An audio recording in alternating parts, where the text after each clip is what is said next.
Thank you for watching the Housing Oregon YouTube channel. Be sure to join our network and get involved in the work that we are doing.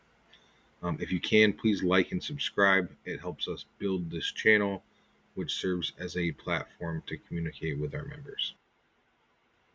This video is part of our 2025 annual conference. We're looking for folks to be on the conference planning committee. Please email info@housingoregon.org.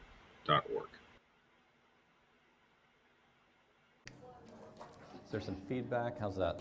Is audio okay? Okay. Um, so, happy Monday morning. I woke up on the floor of my kids' daycare this morning, dropping them off at daycare so I could get up here this morning. So, if at any point I stare blankly at the wall and just bear with me for a few minutes, I'll snap back. But I'm really excited to be here. It's such a cool gathering that happens every year, and I'm happy to be able to make it up.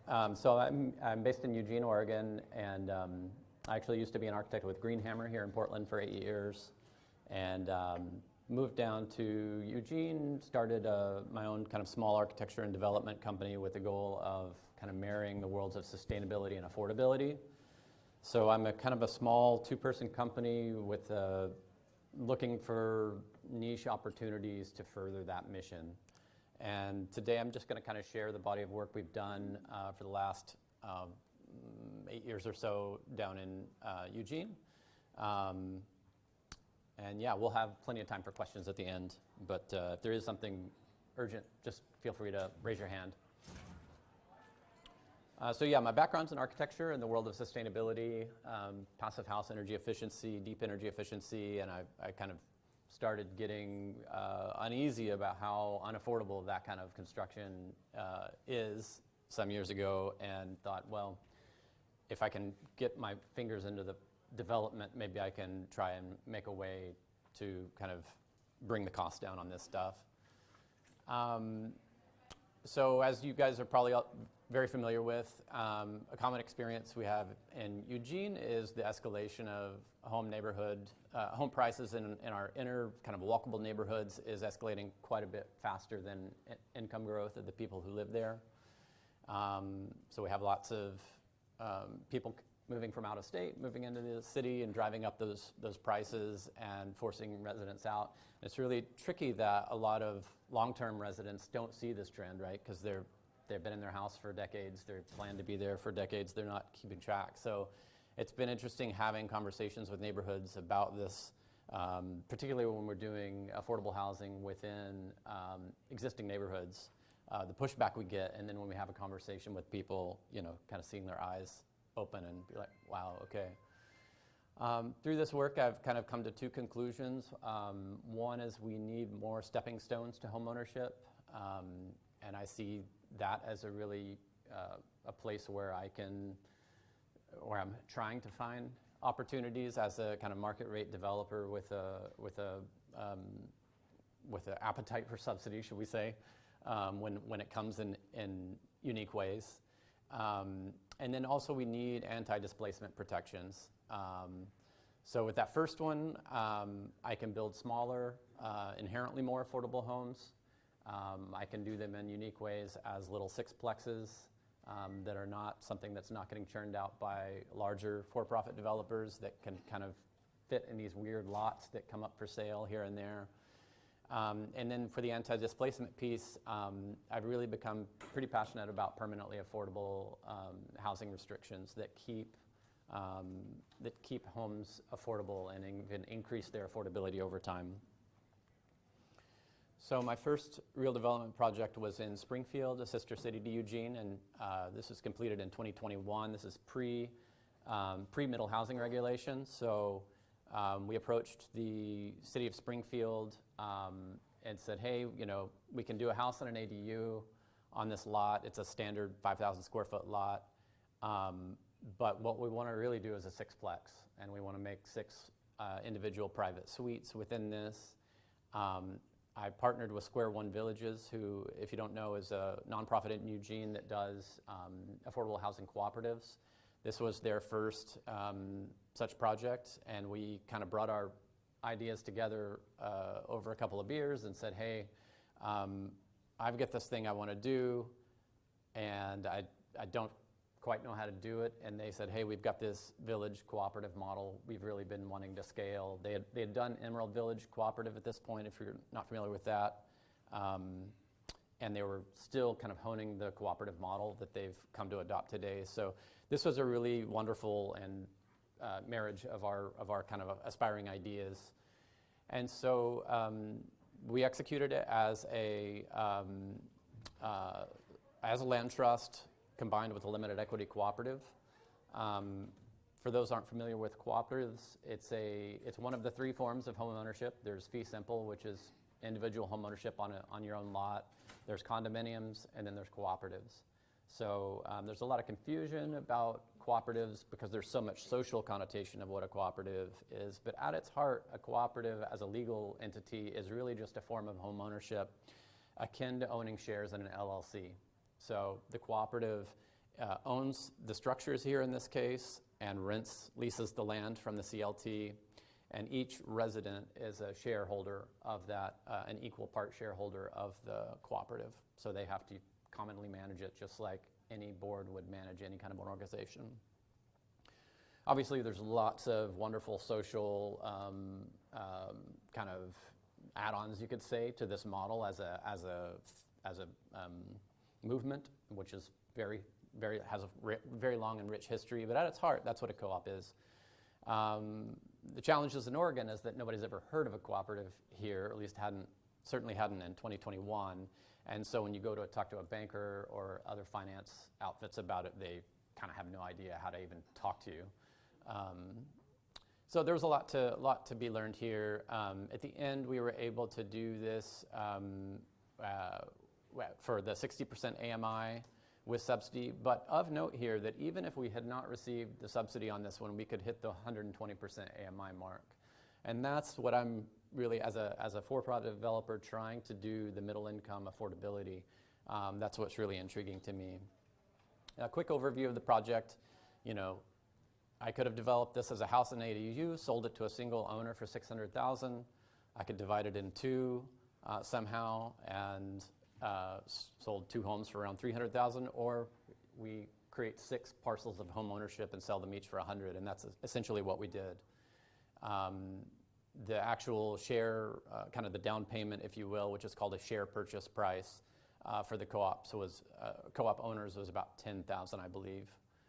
And then their monthly fees, including all utilities, all expenses, is well below market rate rents. Essentially, the house is 380 square foot, 1-bedroom apartment stacked on top of each other, mirrored, and then half of that again in the backyard. So it's a very simple, straightforward plan. We were really pushing the edge of extremely simple constructability, but yet net zero energy ready construction. So it's all 2x8 walls. It's all top of the line double pane windows, airtight construction, and good ventilation. Things that came in later are enclosing this as a storage.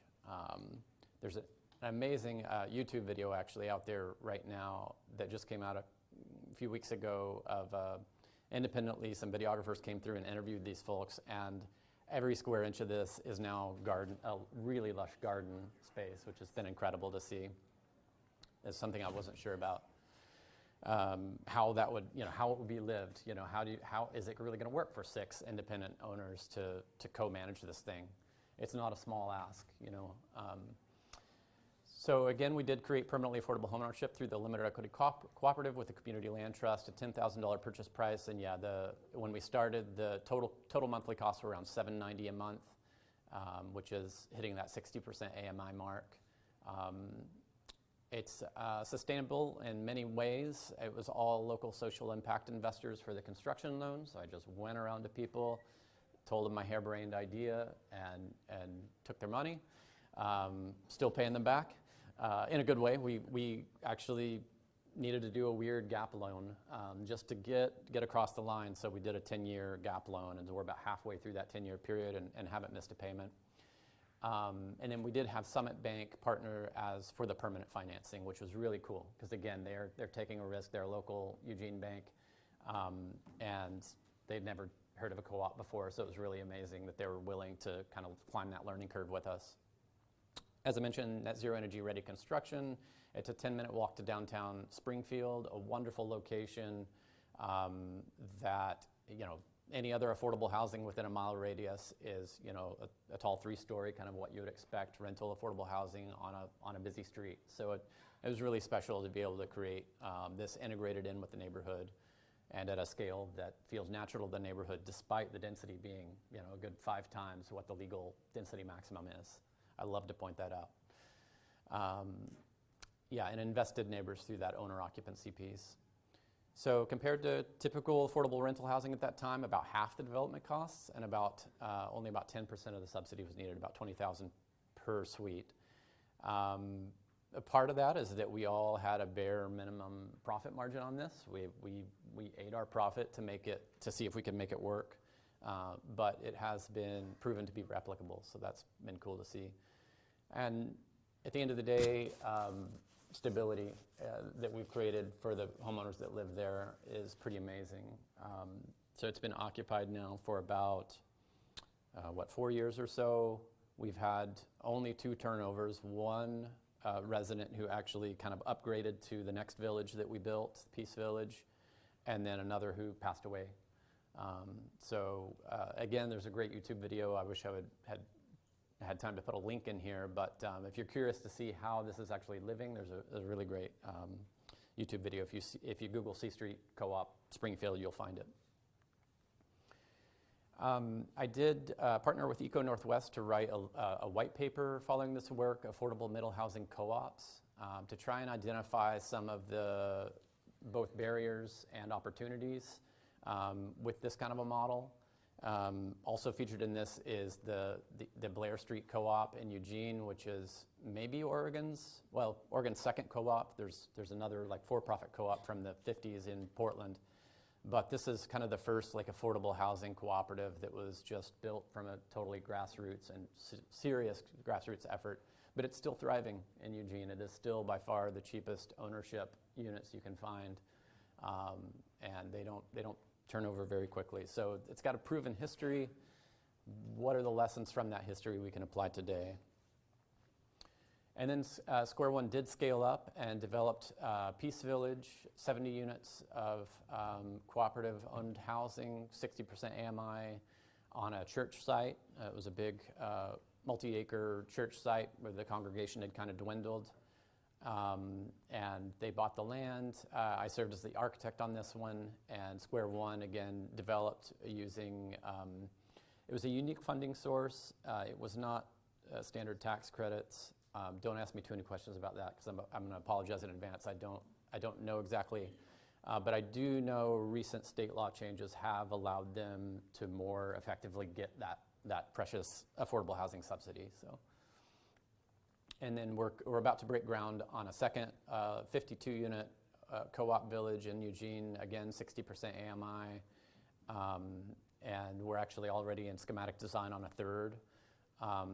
This was a brownfield site. It also houses a shelter opportunity village. And then the third one that's just in early design phases is another church site where we had kind of a large acre site with a dwindling congregation. So, here's Maxwell. Yeah. So for my own development work, where I went with there were kind of 2 simultaneous middle housing developments. The first one I'll talk about is the Grant Street Grow Homes. The city of Eugene started an affordable housing trust fund, which is funded by a construction excise tax. And I was really excited about their call for proposals because they specifically wanted innovation. They specifically mentioned crazy things like co-ops in their call. So I was like, okay, they might be crazy enough to accept to lend me this money. So I proposed doing a simple 4-unit development in an existing backyard and This one, the timing of it was so rushed that I actually didn't have time to set up a collaboration with Square One and form it as a co-op. Let's see. Essentially, there's two things going on here. So I've already talked a little bit about the permanently affordable piece. The other aspect I brought in was this concept of growing a grow home, which is a concept that comes from kind of Toronto area, Canada, I think in the 80s, a professor up there built a model home, which is essentially, here's the site real quick. Very conventional and typical home in a kind of inner area of Eugene, had a big underutilized backyard. It was really cool. The homeowner, I kind of did a Hail Mary to all my contacts in any walk of life in Eugene and said, hey, I'm looking for a backyard 60 by 60 I've got this funding, I can build these houses, let's do this. And somebody actually took me up on it. Jeffrey, we ended up doing a purchase option to qualify for the funding, and then just for insurance purposes, et cetera, I essentially bought the property from him, and then he had a repurchase option to repurchase this front home from me after I had done the land division to sell off the back lots. So this is not a cooperative, this is fee simple homeownership. So we did do a middle housing land division for this one. The site plan, so Grant Street over here, it's a pretty quiet street in a very 50s/60s kind of subdivision, very typical of kind of the flat lands of Eugene. Interesting stuff with these new zoning regulations. It had an existing driveway. I initially tried to do a row of townhouses in the back, ran into indescribable zoning hurdles that didn't allow that. They called me 3 months later and just said, oh yeah, you could have done that, sorry about that. But at that point we were too far along with having kind of pivoted to a detached arrangement, which still works, but kind of lessens the amount of overall courtyard space. But still, we've got a pretty good pedestrian access along the side here. This is only like around a 7 or 8 foot wide opening, but we were still able to get all the equipment and stuff we needed in there to build the homes. So 3 of these are grow homes. One is accessible. The accessible part was required by the funding. Along the south edge, we've reserved that for individual garden spaces, and that's got a pedestrian access easement as part of it, as well as this inner courtyard for gathering. And then everybody, as an architect, in any site design, I'm always looking to engage, bridge that connection between public outdoor space and the private inner space, and naturally, in kind of a natural privacy gradient. So for me, that starts with a front porch that faces that commons, allows people their own individual planting opportunity to screen their porch as much as they'd like, and then bottom-up shades in these really tight housing situations so people can preserve visual privacy but keep a sky view. That's kind of become a recurring pattern with our developments. I should say it is a cottage cluster by zoning regulations. So the silly thing about this, I'm doing 2 cottage clusters right now, or at this time, and they don't allow a driveway in front of the cottages. So this existing house had to convert to a cottage, and the zoning regs don't allow any type of parking in front of a cottage, even a 1 or 2 car driveway. We were able to keep this because it goes to a garage. So technically this is not parking, it is access to the garage. My other cottage cluster had no such garage. I had to take out the driveway. So there's definitely some low-hanging fruit to improve these codes. That said, I am grateful to have them, and many kudos to our state Congress folks for making that happen. The grow home concept, again, this is an idea. You can find a book out there, I think it's called The Grow Home or something like this, where they built a few thousand of these units. It was an interesting partnership between a university professor in the 80s who did a model concept home, and then in an era of very high interest rates, home builders picked it up and ran with it, and they built several tens of thousands of these for the for-profit, developed market, where mostly young homeowners would buy them, first-time buyers, So they would come finished with a ground floor, and the different variations were either an unfinished basement that can be converted or an unfinished attic that can be converted. In our case, we've essentially got, it's very similar to the 400 square foot one bedroom we had at the C Street Co-op, but we just built a legal stair up to a door that's shut at the top of that insulated stairwell, so that's what we sold. The bank sees that as an attic, just like any other. But it just so happens this attic already has interior walls framed, it already has electrical and plumbing stubbed out, so that the future homeowner can either themselves or hire directly a plumber, electrician, take the insulation bats that are on the attic ceiling, put them in the roof that's already sized for that, and drywall it. And they've got then a 3-bedroom, 1.5 bath, or 2-bath. Heat pump water up here to take all that excess heat and spit out cold air right where you would like to have it, in the hottest part of the house. Again, net zero energy construction, 2x8 walls with blown-in insulation, airtight construction with ventilation, fully insulated slab. So far, 2 of the homeowners are in some stage of starting this conversion, and it was definitely something people were interested in. And historically, from the book you can find about, which is a really great documentation of that effort from the 80s and 90s, it tended to be the case that most people that bought these units, again, going back to the for-profit historical example, they bought it because they wanted to do that expansion, and they didn't have to qualify for as much upfront financing to make that happen, and did it themselves over time. So pretty neat. And this is how it's looking today. Landscaping starting to come in. We've got that kind of large picnic table right in the middle to support people coming together. So learning curve on this one for me was a little bit putting on the hat of the affordable housing developer, far more than I ever had experience with, for sure. Like I said, it didn't work out to partner with Square One, so I kind of scrambled. Had a lot of help from Katie at Proud Ground, thank you if she's here, to kind of hold my hand through how to do this. We ended up doing a deed restriction and using the Grounded Solutions model deed restriction as our template. When I finally had the courage to go start paying a lawyer to actually advise us putting this together, she's like, oh yeah, by the way, state law requires you to be a nonprofit to enforce this deed restriction, so I started a nonprofit. I'm happy to dissolve that nonprofit if there are any nonprofits in here that want to take on the stewardship piece of this. I see that as a big opportunity in the kind of affordable housing developer, for-profit developer ecosystem. That kind of a partnership could be, maybe it exists up here in Portland, but it doesn't quite in Eugene, and I would love to see a way where some of the for-profit developers that are doing these very kind of overhead-intensive small developments could start to ferry them to an affordable housing provider to support making these permanently affordable. Operable shades on the exterior there, that's for solar control. We had our heat dome during the construction of the C Street Co-op. At that time, we were fully insulated but had no drywall, no systems. And it was I think we got up to 119 in Eugene, thereabouts.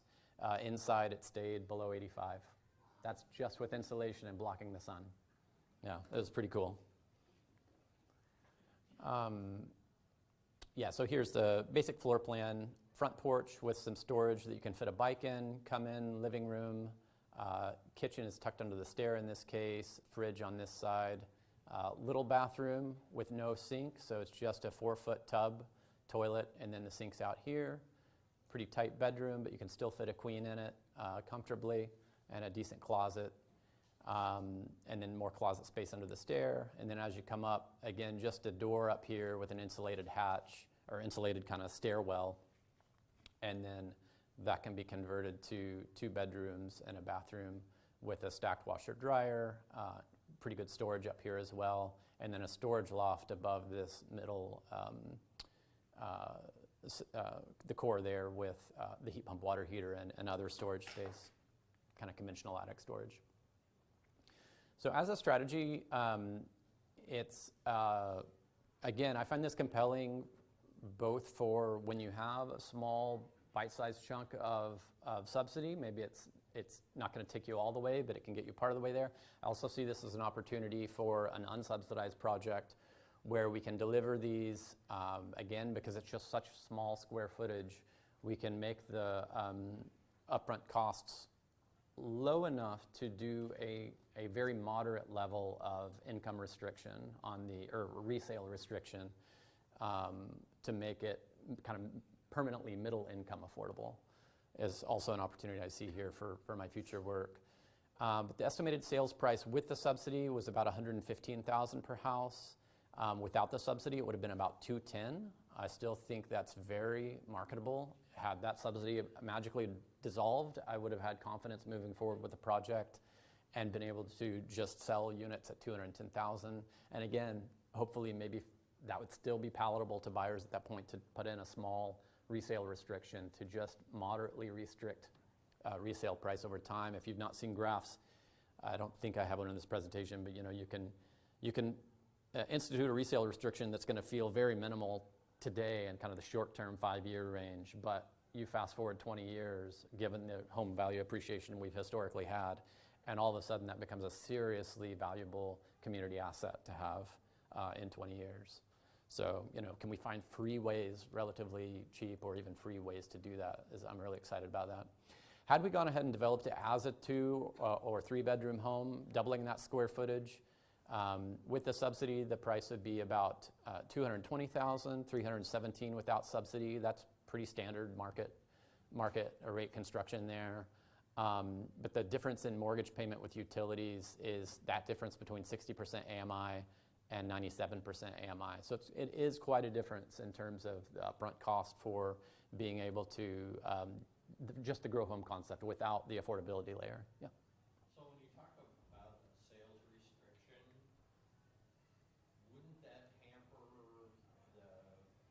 since they wouldn't be building up the maximum equity on the unit? Yeah.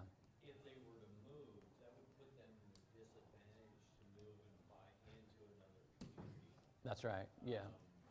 As a severe penalty, using your graph where it's Yeah. doing this and theirs is only doing this. Yeah. So a very common question. Cycle. Yeah, I'll repeat it just for the sake of the recording. So what about these buyers who now are having this limited equity position, and that puts them at a disadvantage to buy a home in the future? Very true. I get that question in every presentation, and the reality is the people who buy this don't have the option of home ownership. Their only option is renting in an escalating rental market. So you're giving them an opportunity they wouldn't otherwise have. And yeah, compared to a homeowner, they are at a disadvantage, but they already were at a even lesser disadvantage. So again, that's what I started with, the stepping stones to homeownership. I see the permanently affordable housing as a really critical stepping stone to help bridge that huge divide we have between people stuck in a rental situation and people who can afford to buy. I mean, I've got a couple of rental properties in Eugene, and I've had a tenant actually for 5 years. She's moving out at the end of this month and moving to Ecuador. But she's been, every project I've checked in, like, Frida, we want to do a project for you. She earns like right around 100% AMI. And she's just been totally blocked out of the housing market. But she's been a really good mental test case for me. How can we make a house for Frida? Because there's about half the population of Eugene is Frida. So it's an important opportunity there, I see, yeah. But it is important to remember that it's not about what you're, it's about bringing people giving people more opportunity than they have, not decreasing or limiting opportunity. Question in the back. Are you helping folks, so if folks move in at the grow home level, are you helping folks potentially convert to a 2-bedroom long-term, or do they have to continue to, are they working with you, or are they going to try to find another person who's going to do drawings and all the things for them? Right, yeah, we delivered with this drawings, complete permit-ready drawings for the second floor conversion, but we're not able to offer hand-holding services to help them do it. And we were really clear about that. It's just we don't have capacity as that, but I think it would be wonderful to be able to do that. Yeah. Let's see. Yeah, and so, again, back to the gentleman's question there, lower income buyers can qualify for that mortgage. And when you look at the savings, it's about $9,400 annual savings now that can be put toward construction that's free of mortgage interest compared to if they were stuck renting. So you look at the numbers in this, and it's quite an opportunity. So here's that graph. So the sales price of a hypothetical grow home, if we had built one of these in 2001, and we look at the historic home appreciation we've had, in blue here is the permanently affordable grow home. If that grow home only had a 20-year permanent affordability period and then reverted to market rate, whoever happens to be sitting in the seat at that time is on an economic boon, right? They've just like tripled their net worth. So this is again why I think it's so important to find mechanisms for permanent affordability in the homeownership world to make sure the community, the neighborhood as a whole, doesn't lose that valuable community asset that really is a tool for anti-displacement, anti-gentrification. And yeah, our deed restriction, there's multiple ways you can craft them. Again, we used the grounded solutions model deed restriction, and we used the 80% AMI as the regulation. And there's no perfect way to crack that, not for those that have entered into this world. There's other ways you can do it. But at the end of the day, the AMI seemed like the best fit here because it automatically increases when people convert the attic into 2 more bedrooms, because the AMI will scale with bedroom count. So that was the only mechanism that allowed us to kind of make an equitable, because those people are going to invest a lot of equity in that construction. You want them to be able to capture that value when they leave. And yeah, the affordability actually increases over time. The percent of AMI, if you approximate this with median incomes, the percentage here, it's even more affordable in 20 years. So. And as I mentioned, again, similar to C Street Co-op, this one was also 100% locally financed. So it was for the construction loan, all private individuals who I just approached individually and said, hey, will you support this harebrained idea? And they did so. Let me think, in this case, it was done as a loan. In the prior case, C Street Co-op, they were equity investors, so I'm still kind of evolving that model. And then at the end of it, we've got the buyer mortgages for the permanent financing and the affordable housing trust funds from the city, and then the resale of that existing home. Which, by the way, we thought we were only going to have 4 affordable homes. It turned out we had done well with our budget, and we were able to drop the for sale price of that existing home enough to actually put a deed restriction on it as well and kind of get a freebie. So we ended up being able to incorporate that 5th home into the limited equity ownership situation, which is nice, just culturally, that they're all sharing kind of a similar economic experience and can relate to each other in that way. Reminder when I go to. Okay, cool, thank you. I want to make sure I had time for questions. It is zero energy construction. Again, this is kind of coming from my passive house background, so highly insulated 2x8 walls with blown insulation to really fully encapsulate those cavities with insulation around all the wiring, around the plumbing. Heat pumps for both space and water heating, the passive cooling of those exterior shades, and then a unique thing we started, not on the Grant Street project, but on the other one I'm about to share with you. We actually experimented with doing a concrete-free slab.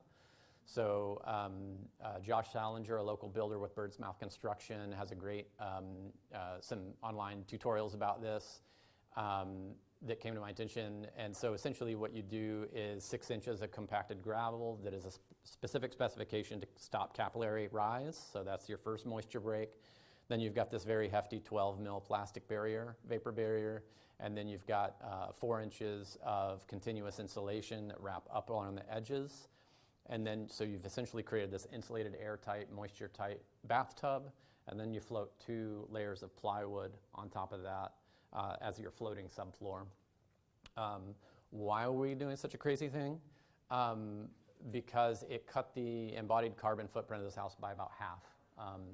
The concrete foundation is about 90% of the carbon footprint of the construction because we're doing, the lumber and the refrigerants aside. That's another whole presentation. But generally, this construction is most of the carbon is in that concrete. So by eliminating that concrete slab, we really cut the carbon footprint substantially. The other side benefits that I've since become quite an acolyte of this method is it's really wonderful underfoot. It feels like a wood floor instead of a hard concrete floor. As a father of 2 toddlers, I understand the value of that more than I ever did before. And the other one is one of our cottages, the plumber actually put the plumbing too low going out of the house below the actual sewer main. And Houston, we've got a problem here. But it took us about 2 days to pull out some foam, pull out some gravel, raise that plumbing, and put it all back without having to cut through a slab and have a real nightmare on our hands. So, neighborhood feedback on this was mixed. I did do, I go to a temple, a Buddhist temple in this neighborhood, which is just down the street from here. So I actually I emailed postcards of my own accord, of my own expense, and just out to the neighbors to, hey, come, if you want to hear about this project, we'll meet at the temple. We did that and had maybe 30 people, mostly from the neighborhood, showed up. It was about half and half, for and against. As you would expect, the people that were against were quite vocal. Parking was the number one concern on a street that has so much off-street parking. It was kind of unbelievable. But that was really, I think couched in all their concerns, obviously, was their own home value. And I think what they're finding is because their home's a lot bigger than 400 square feet, that's not a comp for their house. So once you kind of explain to people how home value works, it's not such a concern. But I did have quite a few neighbors who were really supportive of the project, and I really appreciated having them there to speak their perspective to that at that meeting. So it's a lot for me to weather. I see I can be accused of self-righteousness at times, so it's hard for me to get that NIMBY pushback in my own neighborhoods, but I really appreciate the other community members being there to speak for it and to speak for the good of what's happening here. So this is another middle housing cottage cluster I'm doing simultaneously with Grant. This one's a little bit different, so there was no subsidy involved in this one. It's right next door to my own house. The property just happened to come up for sale. We bought it, didn't quite know what we were going to do with it.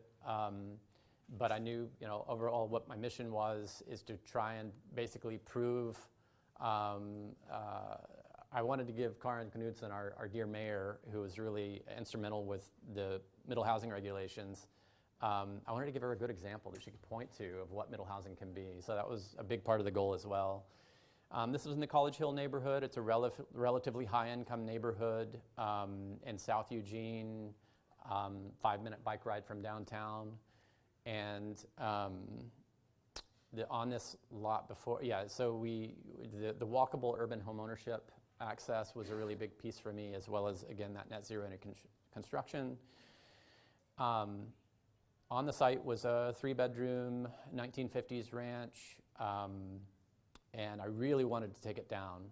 A lot of people will say, an existing house is the most sustainable house, and I would be happy to tell you why that is only partially true at the end of this conversation. I'm not a fan of demolishing houses by and large, but the reality is if we want to get away from fossil fuels and reliance on private individual vehicles, whether they're EVs or not, which is a huge social problem for us as a culture, as current politics would attest to, I would argue.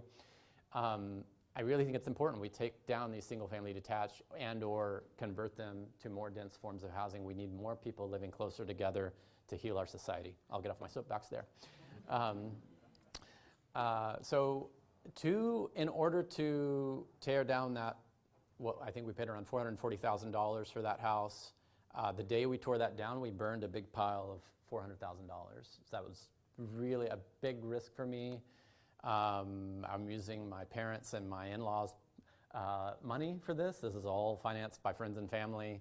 So a lot was riding on this. And in order to, so again, putting on your private developer hat for a minute, there's no, when there's no subsidy at the table, it really decreases, I don't want to say the fluff, but I don't have the opportunity to go fundraise my way out of a bad budget, right? Like, if I miss the budget on this, I eat it, and I'm not that wealthy, so I will eat it for a long time, and my kids will probably inherit that.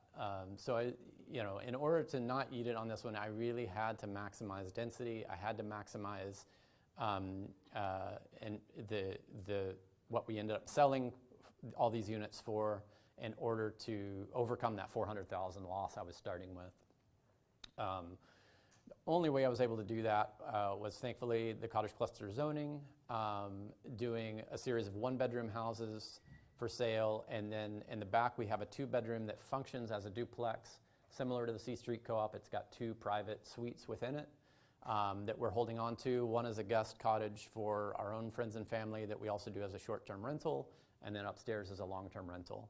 So we've effectively got 7 units, and that tipped the pro forma. That 7th unit was really the only way I could leverage the pro forma to get this whole thing to work. So as you've probably seen in developments in Portland, I think this would hold true. It is actually very difficult to tear down an existing house, even when it's really bad housing. Big learning experience there. But overall, land division, fee simple homeownership, no deed restrictions on this. It's just market rate development. Some pretty pictures. So again, trying to find what opportunities we can to do that private to public gradient in a very sensitive way. So the street face is south facing. So again, we've got a nice picnic table, gravel area here, some shared garden space to the side. As you come down the middle of those homes, we had a very tight space. Just to give you an idea of how tight, the middle housing cottage cluster cottage courtyard has to be 15 feet wide, and I think we're right around 17 feet wide there. So these front porches are technically part of the common courtyard, and I would argue that they are going to live quite well.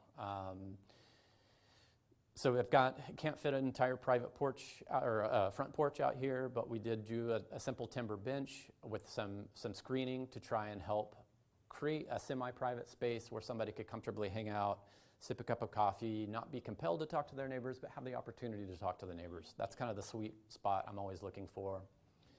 And then this is where it's at today. The landscaping has not gone in yet. We built this in phases because it's just borrowing money from friends and family. We built these 2 at a time. Not the most affordable way to keep your overhead costs low, but we did it. So the first one sold back here to Jake, mid-30s, guy that grew up in Eugene. We put this on the market, and he had already put in an offer on another house. He pulled that offer and was so excited to have this opportunity. He never thought he was going to be able to own a house in this neighborhood. A really great success case for that test market of finding that kind of middle income home ownership possible. Oops. And then there is a side alley along the side, so that's what you see there. Jake's garden is thrived better than my own this year. I'm super jealous, even though he's planting within a 5-foot setback. Again, shading devices are really important to me. They're also nice for privacy. And then some big awnings that come down over these loft windows to block that western sun. Coming into the floor plan here, so that little entry porch coming in, you've got a kitchen bar, combined living dining area, coat closet under the stair. Come up the stair, you've got a little office nook, a bathroom with stacked washer dryer, full height cabinetry, 5-foot tub. Coming into the bedroom, nice big closet, and then a full legal stair up to a third floor loft. That's just a little bonus room. So you've got the option to put your bed here or there. It's open to below and with a vaulted ceiling and lots of storage, low storage along that whole side. It lives really large, much larger than you would expect by the plan. So we did hit workforce affordable. 2 of these units are for sale right now. It pencils out to be right around 130% AMI is what they're for sale at. It's about half the price of luxury townhouses that have been developed by an out-of-state developer nearby. 800 square feet, 1 bed, 1 bath with the bonus room. Notably, cottage clusters have this 25-foot height limit that I resent, but we did fit 3, sorry. But I did fit 3 stories within that. We've got about 7.5-foot ceilings. And again, that net zero energy ready construction. Yeah, so here it is. This is the current Zillow ad. Although, sadly, because the for sale market is tanking right now, we're actually about to pull this listing and rent it. But we're for sale at $368. In the same month as Jake bought his unit, we had the neighbor's house go up for sale and sold for almost exactly twice the price as this unit. Granted, it's a much larger house, but all of the houses in this neighborhood are a much larger house. So again, this is a really unique opportunity for a single or a couple that don't need a big house, want to live in a walkable neighborhood, want to live a car-free lifestyle. They can do that. I'm the NIMBY in this case, so this is my backyard looking at the construction, and I'm really happy to have all those windows looking into my backyard. I forgot to do some more finished photos, but there you can see in the Zillow ad. So yeah, just to conclude a little bit here, I'm really interested in finding ways to, with my next project, I'm looking to find a way to do a for-profit development with a very minimal resale restriction on it. And I think that possibility is out there. I think it's a matter of being creative with the zoning code to get the density above what other people are doing. That's the most important tool, really. Again, I'm a small player. I'm not really looking to grow. I want to keep doing these small lot developments. I really see this as a fun opportunity.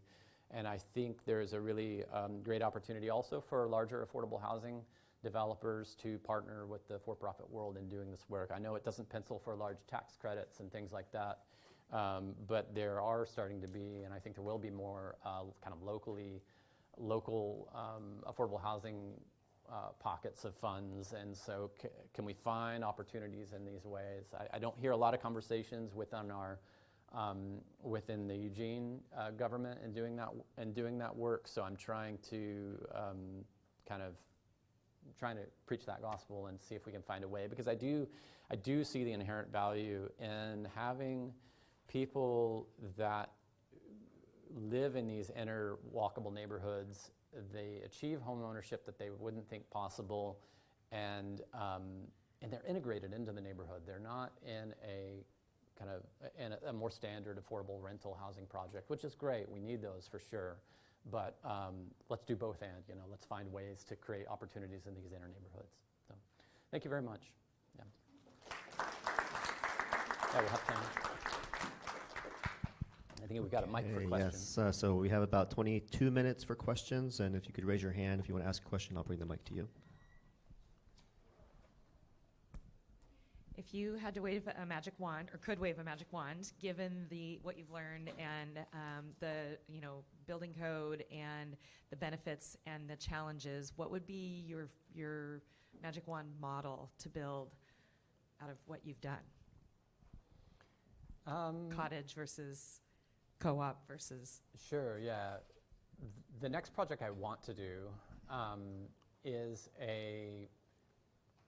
call it 15-unit micro co-op in a 7,000 square foot lot in the inner Eugene. So we're talking, again, little micro units. I've got my employee. She's approaching her 30s now. Does not see any possibility at owning a home for the salary I can afford to pay her, right?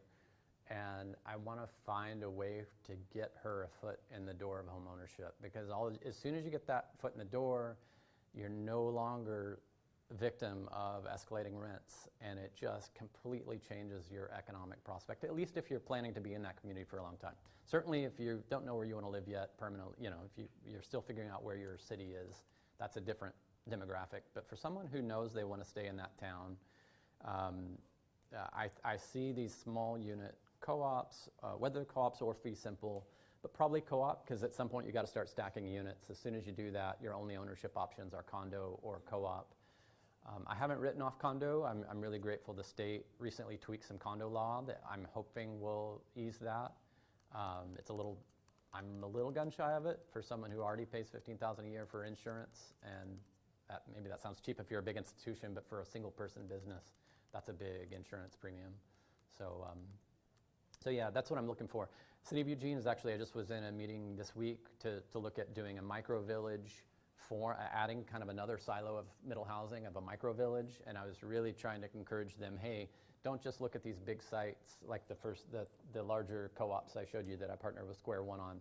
Think about also these small lots. How can these be micro villages? Yes, you're going to get NIMBY pushback. You're always going to get NIMBY pushback. Let's get some pilots out there and prove this. This can work, and these can be good neighbors. Yeah, great work, Dylan. Really love what you're doing here. Have you spoken with the city at all about participating in the state's middle income revolving loan program? Not yet. I've only loosely followed this, but I'm really Okay. excited about this opportunity for sure. Yeah, I'll follow up after, because I'm working with several communities and would love to leverage, maybe that's not the right word. Yeah.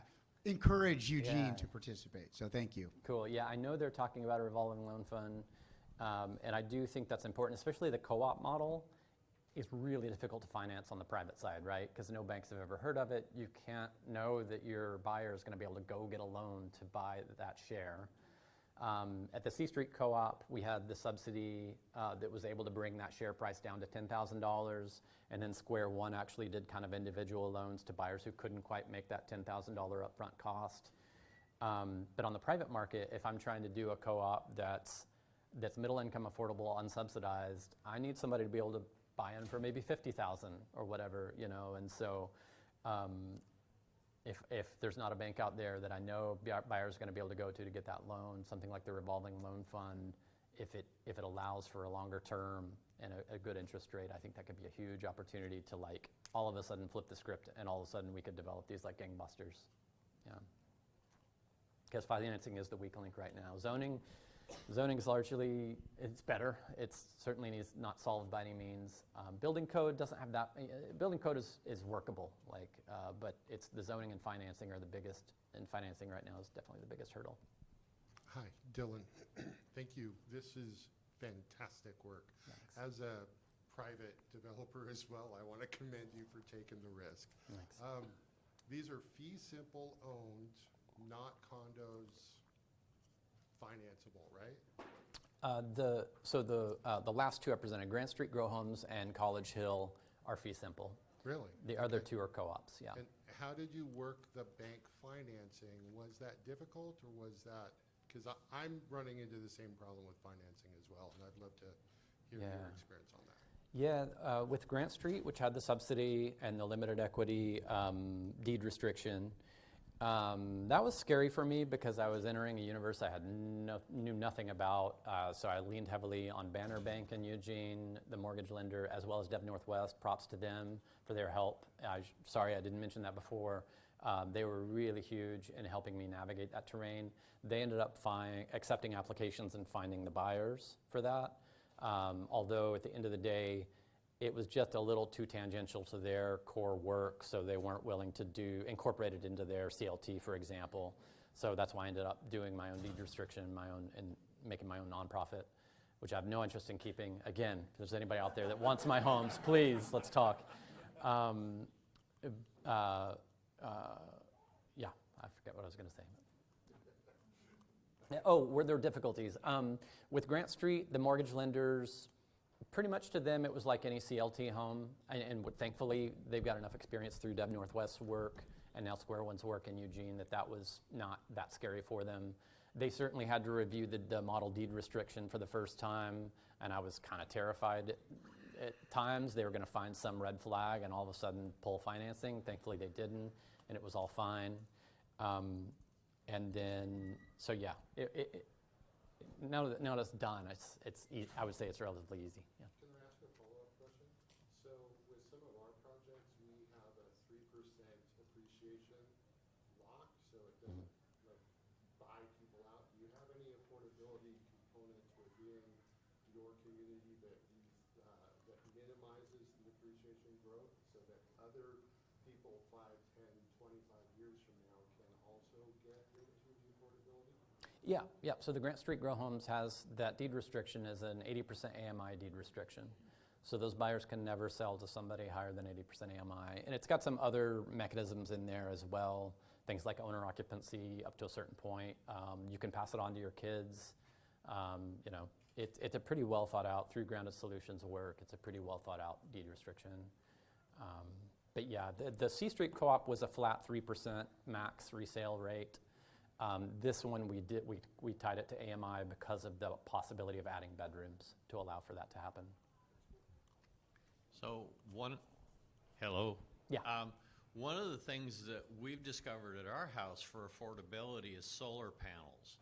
Are you making any provisions in these housing for putting the solar panels? And the reason I ask is during the installation process, one of the costs of putting them on was running a piece of Romex from the breaker box to the location through the ceiling. Yeah. That had a crawl space of about, a foot and a half. Yeah, yeah. But that we put our solar panels on during what would be a year and a half into COVID. So the cost for us was really low. And we estimated the payback time on the loan that we were able to get on them of 14 years. Mm-hmm.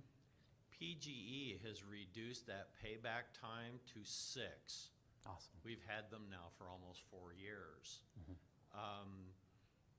That is a component of affordability long term. Absolutely, yeah. And are you making provisions for the solar panels to be installed? Yeah, absolutely. It starts with a metal roof. I'm a big proponent of metal roofs for the solar reason. It's a big upfront cost, but it sets the foundation for your solar panels, right? Because now you can clip your solar panels on. You don't have to penetrate your roof. Your panels don't last longer than your roofing, and so now you've got this weird maintenance nightmare in 20 years or whatever. So I see solar starting with a metal roof, and we did indeed run that Romex. Thankfully, it's now code required to run that Romex. So residential building code now requires you to be solar ready. So we have that as a minimum. We've gone a step further with a few other things, a few other measures to make it as easy as possible. But yeah, absolutely. The other thing I would say about solar is your upfront budget is always so constrained, and from a purely energy efficiency, energy cost perspective, you're better served putting that precious funding into insulation, air tightness, the best windows you can afford first, and then prepping for solar and letting solar come later. Obviously, the political winds have turned on us here quite abruptly, but in the future, let's hope solar will be more affordable. It's very easy to add solar to any home, especially one that's prepped for it, especially one that's got a metal roof. It's very difficult to ever add insulation and back to a building. It virtually never happens.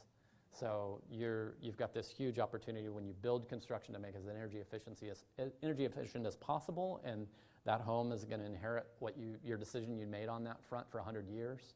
The solar can come in even 20 years down the road. But I'm totally in support of solar. But let's eat our vegetables before we go to the dessert. Yeah.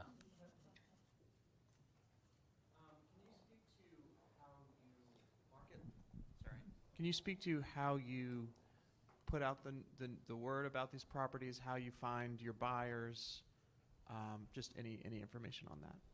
Yeah, for the for-profit, like the College Hill, it's just typical listing, real estate listing. For Grant Street, I relied on Dev Northwest for that work. They worked internally with their own pool of people that have gone through their homeownership counseling course, and also as their kind of savings account, the people that have their savings account with them, I forget the term for it. IDAs, thank you. So they really did that. In hindsight, I would not, having had kind of Dev Northwest walk me through the process, if I decided to go after those same city funds next year, and I've kind of decided not to because I don't want to compete with the affordable housing developers, but if I have another harebrained scheme that I just want to do the pilot for, and I were to go after that funding and do a similar thing again, I wouldn't be afraid to do it all on my own. Now that I've seen, I'm familiar with the terrain of the land. It's not that different from a regular for-profit listing process. You just vet people's income. You don't discriminate. It's actually pretty similar. Granted, the sources of funding and the nuances of putting that funding together are different, but you got mortgage lenders that know that world, that specialize in doing those loans. So now that I'm familiar with the territory, it's less of a hindrance for me to consider it. Does that answer your question? Yeah. Hey Dylan, I was just at the mass timber and modular housing presentation, and I know in your nameplate you say zero carbon architecture. Do you have thoughts on mass timber and this sort of development? Yeah, no, I think it's great. I think it's wonderful. I think it's obviously or maybe not so obviously, but it's best suited to a replacement of steel and concrete. You don't have a whole lot of steel and concrete in single-family construction, so. Replacing our slab with the double layer of plywood, that's essentially a homemade mass timber element, right? Site made. So I'm definitely a fan of replacing concrete and steel with wood as a concept for sure. Are there opportunities to fly in modular single family mass timber residences? Awesome, I would love that. I'm skeptical because people have been talking about that since the 70s. So I think it would be a great industry support. I'm glad to see the momentum behind it right now. I'm not expecting it to magically make my life easier to do this housing in the next foreseeable future, at least in this scale again. At larger scale, I think it's far more compelling. Can you talk a little bit about your site selection for those church projects? Did they come to you? Did you go to them? What was that process like? Yeah, again, Square One Villages is the developer on those larger projects, so they'd have to answer that. But they basically right now are having people come to them. I think they've got quite a queue actually of people who, largely churches, but they have these large parcels. They want to see something good come to it. They don't want to see their church torn down.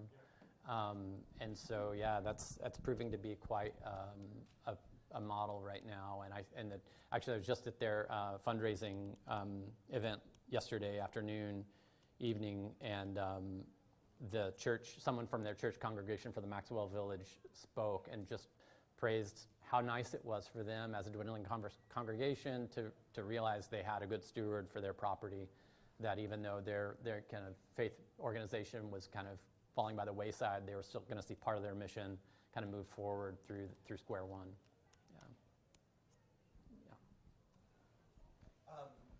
You spoke about how it's permanently affordable. Is that truly like through the deed? There's not like a 99-year, or It is permanent. What is the end of life for this? If this lot's kind of divided into 4 spots, these homes do have some sort of life expectancy, and so like when density gets to a point where these become the kind of low density areas because cities are growing, Right.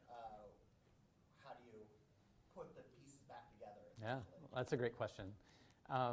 So the mechanisms, that grounded solution deed restriction is quite robust. There's like 3 different mechanisms by which me as the nonprofit steward of the sites can take back control or prevent someone from doing a cash sale behind my back or something that prevents basically the home from getting away from me.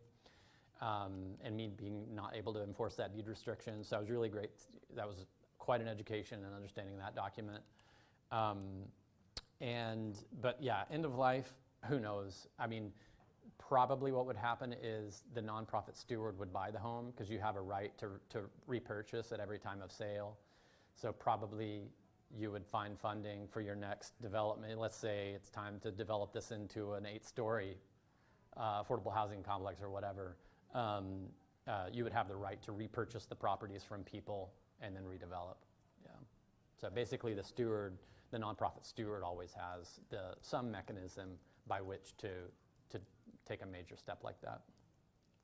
Hi, I'm really curious about the zoning. You mentioned it a couple of times, what you were running into with the cottage clusters on I forgot what that one was called, but the one behind your house. College Hill, yeah. Yeah, can you tell me more? You were interested in doing townhomes, so were you going to extend that driveway somehow to the back for cars to go that, or was it still going to be a walkway? And then my other question was, you brought up height, and I forgot the other one, but I just wondered if there's other things you would list as areas for improvement in local zoning codes related to these cottage clusters. I've got a list I'm happy to share if you want to grab my card later. I'm happy to preach this to any zoning person I can get a hold of. Eugene planners are for sure tired of hearing from me. You know, we just got these laws. We're the first test case, so we're just learning where the holes and problem points are. In the Grant Street project, which I was considering the townhouse, we weren't going to bring cars in. It was just basically a better arrangement of housing to get better outdoor common space. Yeah. My biggest quibble with the middle housing regulations is they created these 4 silos of types of homes, and I wish they had just said, hey, maximum height, here's your setbacks, here's a window to wall ratio, here's your density limit, go to town. Build whatever you want within this parameter. That would make my life so much easier, but instead I have to, if I do a townhouse versus a cottage cluster and I want to do even one parking spot, my parking regulations are vastly different between those 2 types of housing. Why? You know, just like it's so, to study a site and think about the possibilities is a very complicated analysis now when it shouldn't be. Yeah, I mean, little things like the College Hill that has the alley along the side. I looked at doing a little 1-car driveway parking spot off of the alley in the back in the north side. To do that, Public Works requires a 20-foot wide alley for 2-way traffic. You know, these are the things you run into. Public Works is the worst. I'm sure it's true. Well, for this type of development. And they're all good people that work at the agency. I'm not trying to badmouth anybody, but their code has not been updated to account for middle housing. And so you run into these rather insane requirements. And unfortunately, the people that are enforcing this code are powerless to change them most of the time. So Public Works, maybe we need a state law to do a state level Public Works policy or something, I don't know. But maybe there are hands in the back that I'm not seeing. Okay, sure. Just a quick question. You mentioned that the model was a Canadian idea, and 40 years on, are there lessons learned or follow-ups from that model in that jurisdiction that can be instructive for what we're trying to do here? Yeah, probably. To be honest, I've only ever read the book that was published in the 90s. Because they're all in like northern Michigan and Toronto area, I've never seen them in person, and haven't reached out, you know, to the people. I don't even know if the people that did those are still around, you know. So, yeah. I do know that book concludes, though, by, you know, citing, because it was research that was done 10, 20 years after the initial developments, most of the homes had been converted, and that was really cool to see that people self-selected and bought those homes because they wanted that opportunity. Yeah. Okay, I think we might have time for one more question. Okay. Thank you very much.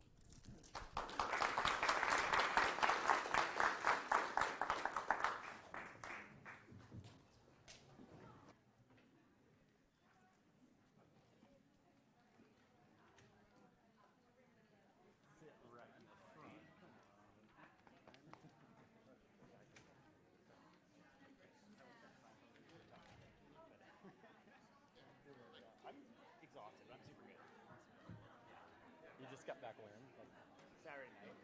Please go ahead. Hi. I'm Nora. I work at Dep Northwest. Hey, Nora. I'm based out of Eugene. Anyway, I was giving you my card. I had a lot of questions, but they're mostly, I'm curious about your long-term stewardship of like the land. Comparing like a cottage cluster like in College Children, are you just selling out? You have shared for like common areas, shared maintenance agreements between all the homeowners, and so then you're out of it as soon as you're out of it. But then the grant street grow home, you would essentially be able to do that, I'm guessing, except that you have affordability restrictions, but you still have to student. Yeah, on the Grant Street one, there's pedestrian easements and utility easements. The individual owners still have all of those rights. I have nothing to do with that. Okay. The only thing I have is just to enforce that deed restriction. So you have no ownership. I have Not no like a ownership. community land trust model, which is what we do. Exactly. And we continue to own the land and then we lease it. You're just doing I this. just enforce the deed restriction. Yeah. That's my only role. Yeah. And I would be, to be honest, Yes. I'm really kicking myself that I didn't, there just wasn't time to make it into a CLT project. Yeah. It happened so fast. I would be interested to see, like, just in those cottage clusters, because we're like exploring how do cottage clusters work. There seems to be like a lot of common area, and like how do you get around some of the design to like not have so much common area? Because I think that's the downside for like community. Well, I should say, just from community land trust model is like if we're the steward of the land, and then we have to maintain. What kind of agreements could we have in place to put as much of that onto the homeowners as possible? A simple HOA wouldn't do it. Well, and I guess then we'd have to do an HOA. So like that's typically not something that we do, and so it would be like adding another layer to it. But that's not what you do. You have an HOA agreement? You don't have to. You don't have to, but it helps because it creates a formal legal structure by which they can make collective decisions. Okay. It's a really simple document. Yeah. Mine are very minimal. I do very basic like things to avoid noxious characters from being able to kind of terrorize their neighbors. But otherwise, I don't restrict paint colors and things like that. I do in my College Hill one. The HOA manages landscaping, so people have to agree about what plants are done. But you could parcel out the landscaping and make it by unit, so you could avoid that complexity. I don't think it's anything to be worried about. I mean, you're already doing such a complicated thing with a CLT. Adding the HOA under that is not a complicated It's just thing. like a whole other thing we have to manage and train people on how to do. But I would argue that by creating that HOA, from my experience with C Street Co-op and other co-op, the larger co-ops, people appreciate the opportunity to come together and work together. And I think it improves the situation to give them a formal way to do it versus kind of like, here we go, figure it out. honestly, and actually, I will let them ask you questions. I would love if you're open to it because I'm down in Eugene. Meet and copy me and one of my developers is just kind of ask some questions. We've been doing with Dep Northwest. We've been doing a lot of single-family home developments, and we've started going into townhomes and trying to scratch our brains around like, oh, shit, what kind of additional agreements to kind of manage those shared systems and what are we getting ourselves into and all that. And then, everyone's like, do cottage cluster. And I've been so far staying away from it because of some, I don't know what in my brain. And so I'd love to chat. And you want to talk also with Crystal Nest and Red House from Central Florida? Oh, yep, Crystal Nest. Yeah, I've been talking to her. Yeah, Homes, and they're here, and they've done those like HOAs. Yeah. And do a cottage cluster. Well, because I've been talking to them, and there's part of me that's like a little stuck on just like the land division and how do you sell off the home. So in the community land trust model is really, in order for people to buy the home, we've had banks that lend to those home buyers that have had a hard time figuring out the community land trust model. They got behind that, but saying that like we absolutely have to have a separate legal lot in order for them to do a mortgage on the improvement, even though they don't own the land. And so trying to understand, you would have that here. you would have that here. The middle housing land division, to a bank, it's identical to But a it's regular the middle housing. So, but the cottage cluster. The cottage cluster doesn't it's identical to a CLT on a conventional subdivision. But Amcor Bank, now going by Columbia Bank, they have a lot of experience. At least that's one of the lenders that funds a lot of the projects. Yeah. So I had a comment for you. I am Sonia Capizzi from Cultivate Housing Center. And we found that Where are you based out of? Portland developers that do this type of work, but on the non-profit side, it's great to keep it